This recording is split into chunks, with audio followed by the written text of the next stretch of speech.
السلام عليكم، معكم هشام قريني. في هذه الحلقه ان شاء الله غادي نتعلموا بزاف ديال الخلطات ديال التوابل، وغادي نبداو باول خلطه اللي هي التيكا مسالا ديال الحوت ديال السمك.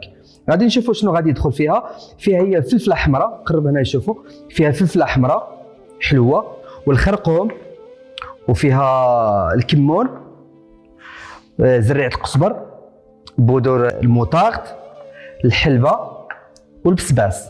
هادو كاملين غادي نديروهم في شي مقله اللي تكون ثقيله. راه ديجا هنا انا درتهم تكون ثقيله، وغادي نسخنهم شويه بلا ما خرجوا دوك الزيوت ديالهم، عاد غادي نطحنوهم. دركي يلا معايا نشوفوا نديروهم في المقله.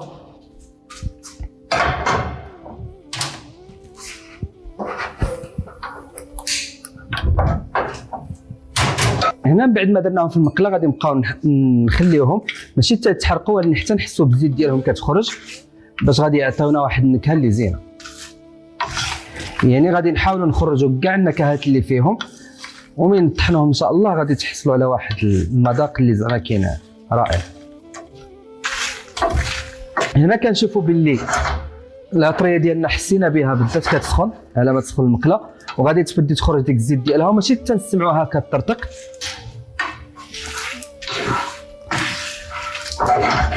هنا كنشوفوا التوابل، هي فوت تبدي تسمعها تطرطق صافي.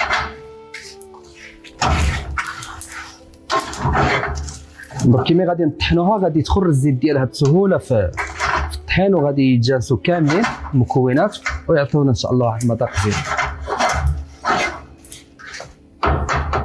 صافي هنايا ساليناها، غادي نديوها باش نطحنوها.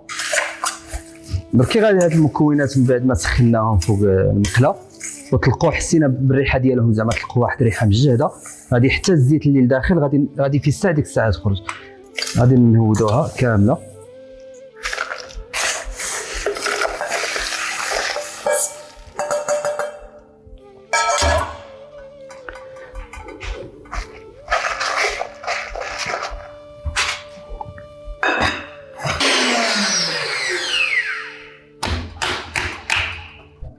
من بعد ما طحنا العطريه ديالنا قرب يشوفوا كي ولات، وغادي تلقاو المقادير كاملين. غادي نحط لكم كل عطريه غادي نحط لكم السميه والمقادير ديالها، كتولي عندنا بحال هكا.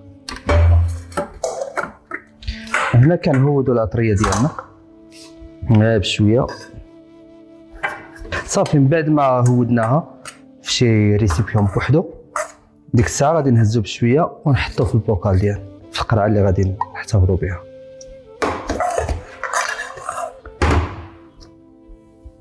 وبالنسبه لهاد العطريه ديال التيكا مسالا بواسون، هذه خاصه غير بالحوت. غادي من بعد نشوفوا وصفات وغادي نخدموها بها، ولا درتوها وما تكثروش منها غادي ديروا غير شويه وغادي تشوفوا واحد المذاق عجيب.